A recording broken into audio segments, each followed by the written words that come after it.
Bem-vindo ao Especial Saúde. No programa de hoje vamos falar sobre os medicamentos de venda livre, ou seja, sobre aqueles medicamentos que todos nós podemos comprar sem necessitar de uma receita médica e que podem ser adquiridos fora da farmácia, nas chamadas parafarmácias. E não só. No espaço Harvard Medical School Portugal fica a saber tudo sobre insuficiência cardíaca com António Vaz Carneiro. Desde 2007 que os portugueses podem comprar medicamentos sem receita médica. São chamados medicamentos de venda livre para indicações de pouca gravidade, como por exemplo tosse, frieiras, dor de cabeça, tensão pré-menstrual, entre muitas outras. 4 anos depois da implementação da medida, é tempo de fazer a avaliação e de perspectivar o futuro. Comigo neste Especial Saúde estão Miguel Vijan Gomes, vice-presidente do Infarmed, Mafalda Araújo, vice-presidente da Comissão Especializada de Medicamentos de Venda Livre da Apifarma, e ainda Sete Costa, diretora do CEFAR, Centro de Estudos e Avaliação em Saúde da Associação Nacional de Farmácias. Sejam muito bem-vindos, muito obrigado por terem aceitado o meu convite de estarem hoje comigo. Dr. Vijan Gomes, ao fim de 4 anos, como eu disse, é tempo de fazer uma avaliação. E que tal essa avaliação? É uma avaliação positiva dos medicamentos de venda livre em Portugal ou não? Porque houve muitas dúvidas, muitos preconceitos, muito doente não sabe o que é que está a fazer, temos de educar o doente, etc. Que avaliação faz? Eu penso que a avaliação é globalmente positiva. Em primeiro lugar, penso que aumentámos a acessibilidade ao medicamento e, sobretudo, quando falamos de medicamentos de venda livre, penso que é um ponto obviamente importante. Foram criados perto de 1000 novos postos onde os doentes podem ter acesso ao medicamento de venda livre, de uma forma mesmo assim controlada. Aumentámos também ultimamente o número de medicamentos de venda livre ou não sujeitos a receita médica para estarem disponíveis nesses locais. Não tivemos nenhum problema de segurança, não houve um aumento de reações adversas ou um problema maior de segurança. Claro. E, portanto, penso que, sob esses pontos de vista, o balanço é positivo. A liberalização do ponto de venda coincidiu também com a liberalização total dos preços dos medicamentos de venda livre, como sabe, em termos de liberação das margens, e assistiu-se, desde 2005, a um aumento progressivo do custo dos medicamentos de venda livre. Sim. Enfim, estamos a falar de mais de 5 anos, 7 anos, houve um aumento de 15% a 16%, penso eu, do índice de preços globais dos medicamentos de venda livre e, portanto, esse poderá ser eventualmente um aspecto menos positivo. De qualquer maneira, penso que o balanço global é positivo. Para já é positivo. Doutora Mafalda, muito obrigada por ter vindo também. Qual é a sua opinião, de facto, a este nível? Concorda com o Dr. Vijan Gomes? Há aqui, globalmente, uma visão positiva sobre esta medida e algumas a ter em causa? De um modo geral, sim. Aumentou a acessibilidade, existe realmente também um maior interesse, uma maior dinâmica no mercado, isso verificou-se. As próprias farmácias, talvez por ter se criado mais uma polémica e mais interesse à volta dos medicamentos de venda livre, começaram também a acarinhar mais esta categoria de medicamentos, a dar mais atenção, a dar mais exposição. Tal como o doutor disse, não temos conhecimento que tenha havido aumento de reações adversas ou de problemas de saúde pública. O que teríamos seria, digamos, uma maior ambição que existissem mais medicamentos desta categoria Portanto, para já nesta classificação, porque ainda estamos algo atrás da Europa, sobretudo relativamente a indicações que são permitidas nos medicamentos de venda livre. Aquilo que me diz o que foi feito foi bom, mas há que ir mais longe porque aquilo que existe neste momento já não chega. Doutora Suzete, bem-vinda também. Não chega de facto, é preciso irmos mais longe? Boa tarde.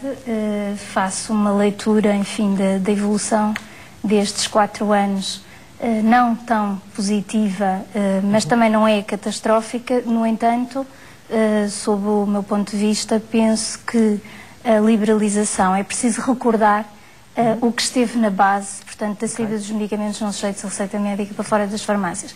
Teve a ver com a acessibilidade e teve a ver com, supostamente, aumentando a concorrência, baixarem os preços. Foram estes os dois fatores que tiveram na base. Ora bem, em termos de acessibilidade, o que nós verificamos, e já fizemos essa análise comparativa da equidade, chamemos assim, tanto as farmácias versus os outros pontos de venda, e, de facto, de um ponto de vista analítico, objetivo, quando comparamos as curvas de equidade, portanto, digamos, do acesso ao medicamento, a curva das farmácias continua mais próxima da equidade. Portanto, esse é um aspecto. Por outro lado, o preço, tal como foi referido, supostamente a medida foi introduzida para fazer baixar preços e verificou-se exatamente o contrário. Mas, por acaso, é interessante, porque eu não tive acesso ao documento, mas a DECO está a fazer um estudo que deverá apresentar em breve, onde diz que, de facto, é mais barato cá, nas parafarmácias do que nas farmácias. Eu não vi o estudo, portanto, não sei a que é que se estava a referir concretamente. Teve acesso ao estudo? Não teve, doutora? Não, eu vi hoje nas notícias, pois é, portanto... É isso, fomos todos apanhados. Sim. Não sabíamos sequer que havia esse estudo a ser feito. O estudo, de facto, refere essa questão, não conheço, não sei se conhecem o estudo. Mas, portanto, isso estaria em contradição com aquilo que... Não, enfim, não conheço, mas de qualquer das formas, uma das coisas que também constatámos, o estudo foi feito numa amostra de farmácias, 69 farmácias, que não é de todo representativa de 2.700, digamos assim. Por outro lado, quando comparamos com, digamos, um ponto de partida, é preciso ver qual é que é o ponto de partida. Se o ponto de partida é o preço que foi marcado, digamos assim, que foi fixado pelos outros pontos de venda, imediatamente a seguir à liberalização, ou se é quando comparando com o preço que existia nas farmácias imediatamente pré-liberalização. Portanto, não conheço o estudo, a ideia que nos deu é que a base de onde partimos não é a base dos preços em vigor. Não está contente, digamos assim. Em 2005, todos os estudos indicam que houve um aumento do índice de preços. Doutora Mafalda, consegue desempatar aqui esta ideia?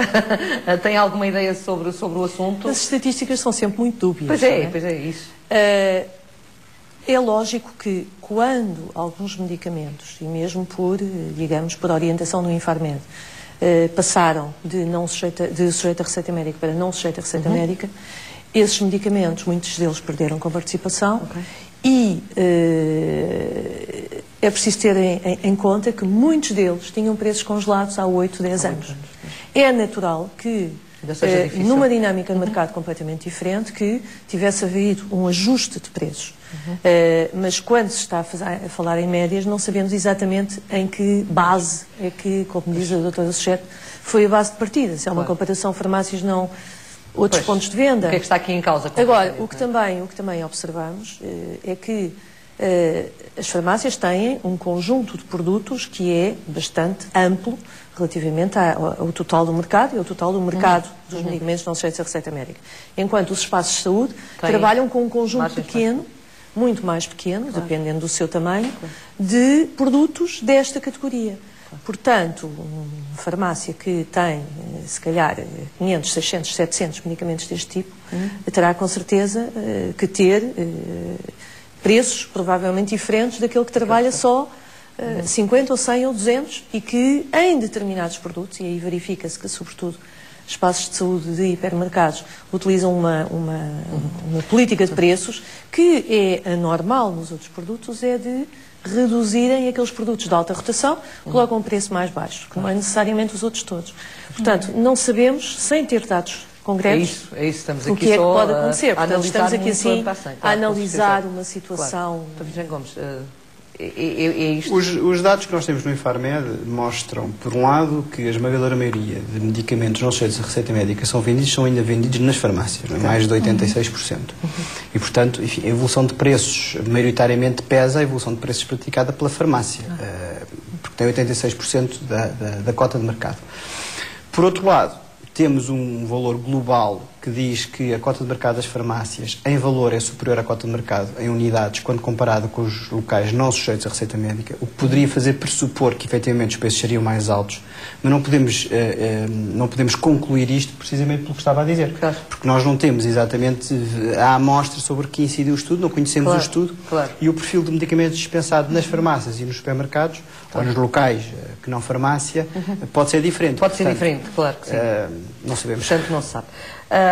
Ao fim destes 4 anos, portanto, há aqui coisas boas e coisas más. O preço será o grande problema que está aqui em causa. Portanto, baixar mais seria uma mais-valia, digamos assim. Mas podemos aqui falar de outra questão que já foi tocada ao de leve. Ou seja, há aqui margem para aumentar o número de medicamentos não sujeitos à receita médica? Uma terceira lista, fala-se numa terceira lista e que essa terceira lista seria uma terceira lista, seria uma margem importante para as farmácias, por exemplo, para ficar nas farmácias, restrito às farmácias? Isto é boa política ou é má política? Comece por si também, outra vez, doutor. É uma política possível à medida que vamos analisando novos medicamentos e o perfil de novos medicamentos. Os medicamentos não sujeitos à receita médica são estabelecidos segundo dois grandes princípios. Por um lado, é um princípio de exclusão, ou seja, os medicamentos que não oferecem risco para os doentes e que não necessitam de uma vigilância médica por si, o produto propriamente dito, pode ter uma classificação de não sujeito à receita médica. Claro. Mas existe uma segunda, que é a que aquilo se destina. Porque enquanto se os medicamentos não sujeitos à receita médica são uma alternativa boa, económica, sob o ponto de vista global, porque não podemos pensar unicamente que o medicamento é barato, mas porque dá uma acessibilidade diferente. O doente pode recorrer ao medicamento sobre o aconselhamento de um farmacêutico de uma farmácia ou até de um farmacêutico num outro local de venda não sujeito à receita médica ou de um técnico especializado, sem ter que recorrer a uma consulta médica, sem ter que pagar ou sem ter que perder tempo. Portanto, é uma alternativa economicamente muito interessante em termos sociais, Sim. mas não podemos descurar o impacto que pode ter para a saúde do próprio doente. E, portanto, estão limitadas, como disse no início, às indicações que o próprio medicamento tem. Mas há aí uma perspectiva também interessante, porque há quem defenda que esta seleção deveria ser feita não por indicação, mas por substância ativa, como é feita em muitos países. Concordaria? Não concordo globalmente. E nós temos um exemplo paradigmático. A aspirina 500 mg e a aspirina 100 mg. A aspirina 500 mg é um medicamento não sujeito à receita médica. E, teoricamente, seria mais perigoso que uma aspirina 100 mg. No entanto, a aspirina 100 mg tem uma indicação que é para a prevenção da cardiovascular dos acidentes de prevenção primária ou secundária, dos acidentes tromboembólicos cardiovasculares. E a 500 mg é para a dor de cabeça, etc. Para a gripe, para aquilo que todos nós sabemos. Só para explicação. E, portanto, quem toma uma aspirina 100 mg provavelmente não tem que temer o próprio medicamento. 100 mg de ácido acetilsalicílico não fazem, em princípio, mal a praticamente ninguém. Agora, o que tem é que ter uma vigilância médica porque está a tomar aquele medicamento para uma indicação que tem que ser vigiada medicamente. Mafalda. É verdade que em muitos países da Europa a seleção é feita por princípio ativo e não por indicação. A opção que o Infarmed tomou em Portugal é de respeitar. E entendemos digamos, as razões que estão por trás, claro. E nunca foi essa, nunca fase. entramos numa guerra de solicitar que fosse por princípio ativo.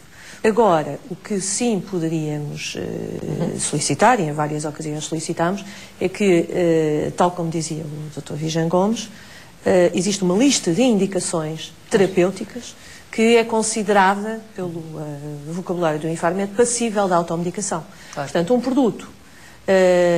um medicamento que queira ter o estatuto de não sujeito à receita médica, só pode utilizar aquelas indicações terapêuticas ou, então, solicitar ao Infarmed, mediante uma fundamentação clínica e que seja considerada uma nova indicação para essa lista, por prática europeia, por utilização generalizada.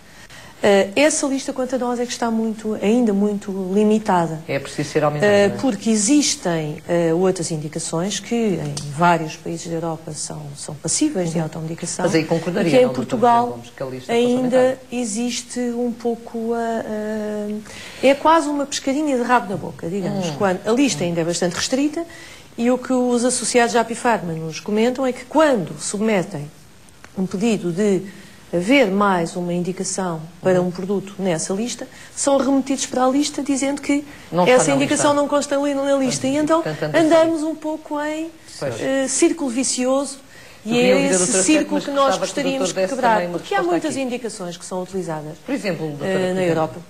Estava a falar sintomas de tensão pré-menstrual, que disse que... Mas já está, não está? Não, oficialmente não consta no lista. Já estou a pensar, na Europa é algo que completamente é usado e utilizado e divulgado. Claro.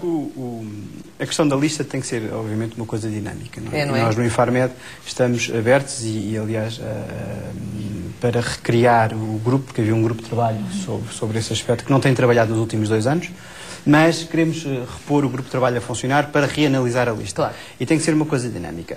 Seja pela terceira lista, seja pela lista original, ela poderá e deverá ser equacionada. Até porque nós não nos podemos descontextualizar, como diz, da Europa e do resto do setor na Europa, até porque muitos medicamentos podem ter pela Comissão, se não tiver a oposição dos vários países, uma classificação que depois nós temos que adaptar, inclusive temos que adaptar a nossa própria lista. Agora, a lista tem que ser uma coisa dinâmica e nós estamos abertos, seja a lista das indicações passíveis de automedicação, seja a lista dos princípios ativos e dos próprios medicamentos, a analisá-la de uma forma dinâmica, mas infelizmente temos tido outras Mas é uma boa prioridades. notícia, sabendo isso, é uma boa notícia, penso a doutora Sé. A sua opinião sobre o mesmo assunto, logicamente. Portanto, nós temos tido nos últimos anos um alargamento progressivo de alguns medicamentos, como diz o Dr. Miguel Vijan Gomes, há um princípio de exclusão e passados alguns anos no mercado, de facto, se não ocorrerem problemas que estão previstos na lei do ponto de vista de segurança e outros aspectos relacionados sempre com a questão da segurança, de facto os medicamentos passam então a não sujeitos a receita médica. E faria algum sentido, de facto, também, como refere a doutora Mafalda, haver um alargamento num outro enquadramento legal, que esperamos venha a ser possível, que tem a ver também com isto que estamos aqui a discutir. Gostava de referir, porque penso que é importante, quando estamos aqui a falar da terceira lista, o que é a realidade nos outros países. Dos 27 países da União Europeia, nós temos, por exemplo, em 14 países, a dispensa dos medicamentos não sujeitos à receita médica é exclusiva nas farmácias. Agora vamos olhar para os restantes 13, que ainda assim é metade, sensivelmente, da União Europeia. Nesses 13, e eu acho que isto é que é muito interessante, apenas 4, em que se inclui Portugal, é que permitem que a venda dos medicamentos não sujeitos à receita médica, todos eles estejam também disponíveis fora das farmácias. Portanto, não há terceira lista. E estamos a falar de 4 países, além de Portugal, temos a Itália, temos a Bulgária e a Roménia. Pronto, são estes os 4 países que permitem que todos não muito boa, é isso medicamentos... dizer, enfim, faremos a leitura que entendermos. Nós podemos nos querer comparar ao pelotão da Europa, podemos querer serviços prestados na farmácia. Portanto, concordaria com uma terceira lista para a farmácia, é isso? Aliás, isso é o que se verifica nos tais 9 países, portanto, dos 3 em que é permitida... E aliás, desses 9 países, acho que é interessante também referir isto, países que até têm uma tradição algo liberal, como a Holanda ou o Reino Unido, até esses têm uma terceira lista, portanto, têm um conjunto de medicamentos que são exclusivos. E o que é que indicaria farmácia nessa terceira lista? Que indicações é que seriam passíveis de estar nessa terceira lista já agora? Isso é uma matéria que, penso eu, cabe aos peritos das agências do medicamento, quer a nível europeu, da Agência Europeia do Medicamento, quer do nosso Infarmed. Portanto, essa é uma decisão que, naturalmente, no âmbito de um grupo de trabalho, como o Dr. Vijan Gomes referiu, deverá refletir. Mas nos outros países, por exemplo, o que é que está englobado nessa terceira lista que não está em Portugal e que não faz parte? Já sabemos que os medicamentos para a atenção pré-menstrual existem. Não vamos citar aqui marcas, mas por exemplo... Não quero marcas, quero para que áreas? Há medicamentos utilizados no tratamento da obesidade, por exemplo, que estão disponíveis apenas reservados às farmácias. Aquilo que eles chamam de pharmacy only medicines. Portanto, essa terceira lista, digamos assim... Seria por aí, não é? Portanto, seria um pouco por aí, não porque representa uma questão, digamos, major do ponto de vista de valor para as farmácias. Os medicamentos não sujeitos à receita médica representam 6% das vendas em valor nas farmácias. Portanto, não é por aí, mas é pelo princípio, de facto, de haver nem todos os medicamentos... De um alargamento, de facto, e nem todos os medicamentos devem passar têm um perfil de segurança igual. Portanto, penso eu que temos que admitir que há medicamentos, mesmo estando como não sujeitos, têm um perfil de segurança mais exigente. Deem-me um exemplo. Vejam se esta ideia terá alguma viabilidade. Há muitos medicamentos que vão ser descomparticipados. Será que eles deveriam de ir para a farmácia, de facto, e serem de venda livre? Eu não colocaria as coisas nesse sentido, porque pelo facto de um medicamento ser descomparticipado não quer dizer que ele seja mais ou menos arriscado, ou que a área terapêutica que ele vai atuar seja mais ou menos importante, embora aí já possa haver algum alinhamento. Quando o Estado decide descomparticipar um medicamento, tem a ver um bocado com o valor que esse medicamento traz em termos de arsenal terapêutico. E pelo facto de ser descomparticipado, se ele passasse a não sujeito à receita médica, também não queria dizer que ele ficava mais acessível ao seu ponto de vista económico, porque temos visto que eles muitas vezes até aumentam o preço. Mas é um facto que nós temos, e quando coloca que medicamentos é que poderiam entrar na terceira lista, talvez a coisa possa ser vista de outra forma. Ao termos uma terceira lista, que colocaria a hipótese de termos mais medicamentos não sujeitos à receita médica e, portanto, acessíveis dessa forma. É algo que nós conhecemos, é uma realidade que também estamos a estudar, ou que vamos estudar no IFARMED, e, portanto, estamos abertos a analisar, porque podemos, com a evolução que temos, seja do conhecimento, seja dos próprios medicamentos, podemos ter que ter esse enquadramento. Porque, pese embora os locais para venda de medicamentos não sujeitos à receita médica fora das farmácias tenham sido criados com alguma regulamentação, portanto, não é propriamente um supermercado sem qualquer vigilância, onde as pessoas levam o que quiserem sem conselhos, claro. É óbvio que na farmácia há outro enquadramento, e, portanto, há outra supervisão, existe a obrigatoriedade de haver um farmacêutico e, portanto, a segurança que é dada ao aconselhamento do doente provavelmente é superior. É outra. E, portanto, poderá fazer poderá ser outra. Essa eu lista. Não estou a dizer, isso é outra. Claro. Estou e a partir daí, no fundo, criamos as condições para termos outros medicamentos. Claro. Venham eles da descomparticipação ou não. Mas, sim, doutora Mafalda, também concordo. Já em várias ocasiões tivemos a possibilidade de dizer que a decisão sobre os locais onde é que os medicamentos deviam ser vendidos foi sempre uma decisão política ou a do IFARMED. E a Apifarma nunca se envolveu nesse tipo de decisão. E mantém isso, ou seja, a Apifarma não está contra uma terceira lista. Estamos abertos a trabalhar em conjunto, como várias vezes manifestámos, para, no fundo, permitir um alargamento da lista e que o utilizador português, o doente português, tenha a mesma acessibilidade que existe na maioria dos países europeus. Deixa-me trazer aqui uma questão que ao fim destes 4 anos, também nós temos pouco tempo, mas eu acho que era muito importante falar nela. É assim, o doente tem hoje mais conhecimento sobre o medicamento do que tinha há 4 anos atrás.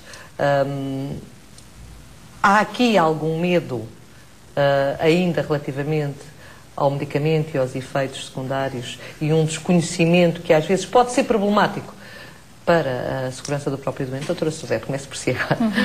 Bom, não há nenhum estudo feito em Portugal, penso eu, que tivesse avaliado esta matéria agora neste quadro. Mas era importante, não era? Faria algum sentido, embora, enfim, aquilo que verificamos nas farmácias, há doentes, enfim, com vários perfis, não é? Portanto, há, e é verdade que tem havido uma maior necessidade de informação, sim senhora, sem dúvida, o nível educacional tem crescido e, portanto, nós temos que admitir que também há essa vontade de os doentes quererem, no fundo, de ter mais informação. Agora, se isso é acompanhado ou não de um conhecimento efetivo sobre o medicamento, não sabemos. Honestamente, não podemos afirmar. Acho que era importante haver informação sobre essa matéria. O que vemos é que, por vezes, há um profundo desconhecimento sobre aspectos essenciais mais básicos do medicamento, que não comprometem major a segurança, digamos assim, mas ainda assim, poderão, em certas situações, fazer sentido. Deixe-me colocar aqui à doutora Mafalda uma questão. O folheto informativo sobre o medicamento está completamente desatualizado para o doente, ou não? Nós fizemos alguns estudos sobre isso, 2 ao longo dos anos, e o que se nota é que realmente, na nossa opinião, sim, há mais conhecimento. Há mais conhecimento. Sim, há uma grande atenção a ler o folheto informativo. Não, isso há. Acho que toda a gente existe lê. até um receio, diria eu, de que haja algo que possa acontecer e que o medicamento possa ser perigoso. Claro. Agora, como a doutora Suzete diz, se isso depois é transferido para um real conhecimento e o doente poder atuar sobre isso, acho que é muito complicado. Porque realmente o que também nos dizem nesses estudos é que não entendem os folhetos informativos e que existem muitos termos que têm dificuldade de compreender, em termos de léxico, de vocabulário, e que existe um texto imenso que às tantas não entendem o que é importante ali e o que é que são, pronto, precauções que convém ter em conta se acontecer alguma coisa, mas que numa percentagem significativa das pessoas que tomam aquele medicamento acaba por não ser relevante. Existe uma necessidade de informação mais acessível E agora existe uma problemática adicional que é uma busca de informação na internet, onde muitas vezes vão parar a sites que nem sempre são muito fiáveis e que pode ser ainda mais problemático. Vêm depois, seja para as empresas da indústria ou certamente para as próprias farmácias, perguntar coisas que viram na internet e que não se sabe qual foi a fonte, nem qual a credibilidade da fonte. De modo que, sim, acho que havia necessidade de haver uma revisão do conteúdo dos folhetos informativos para os tornar mais acessíveis e mais úteis, sobretudo. Já lhe dou a palavra à doutora Virgem Gomes, antes da doutora Só uma questão, porque realmente aquilo que foi referido aqui pela doutora Mafalda tem alguma importância, que é também esta noção de a informação que é procurada pelos doentes na farmácia não é igual em todos os medicamentos não sujeitos à receita médica. Vamos lá ver. Há um conjunto, se calhar, de medicamentos não sujeitos à receita médica, talvez porque as pessoas voltando à aspirina, se calhar ninguém questiona a questão da aspirina, não é? Quer dizer, ninguém põe em causa, nem ninguém questiona. Varia muito de medicamento para medicamento. Pois, é isso. E, por exemplo, há determinados grupos em que se vê claramente um pedido de informação e também o contrário. Por exemplo, o caso, vou referir, porque acho que é o caso dos xaropes, dos antitússicos xaropes, quando é que tomamos um expectorante, e não é por acaso que a maior procura deste é nas farmácias. Portanto, há um conjunto de medicamentos que de facto faz algum sentido que haja um aconselhamento supervisionado por... A Farmed está disponível para fazer essa revisão? Vamos ver, hoje em dia, para os novos medicamentos, já há regras de legibilidade dos folhetos informativos nos novos medicamentos que têm que ser cumpridas. E penso que a indústria o está a fazer. A indústria pode sempre submeter esses pedidos, mas muitas vezes a própria indústria defende-se, tendo folhetos informativos que são o mais completos possíveis, um bocadinho como quem diga, depois não diga que não o avisei. Claro. Não, mas se calhar acho que isso para os médicos faz sentido, para o doente, se calhar... Claro, mas é particularmente importante, talvez, nos medicamentos de venda livre. Pois, doutora, concordo. Sim. Queria agradecer aos três por me terem acompanhado neste debate e vamos esperar então, ainda havia aqui outras coisas para questionarmos, mas o tempo é sempre pouco e, portanto, ficamos por aqui. Ficamos já com uma ideia, é que, de facto, é necessário um alargamento dos medicamentos de venda livre, e se todos estivermos de acordo. Se baixasse o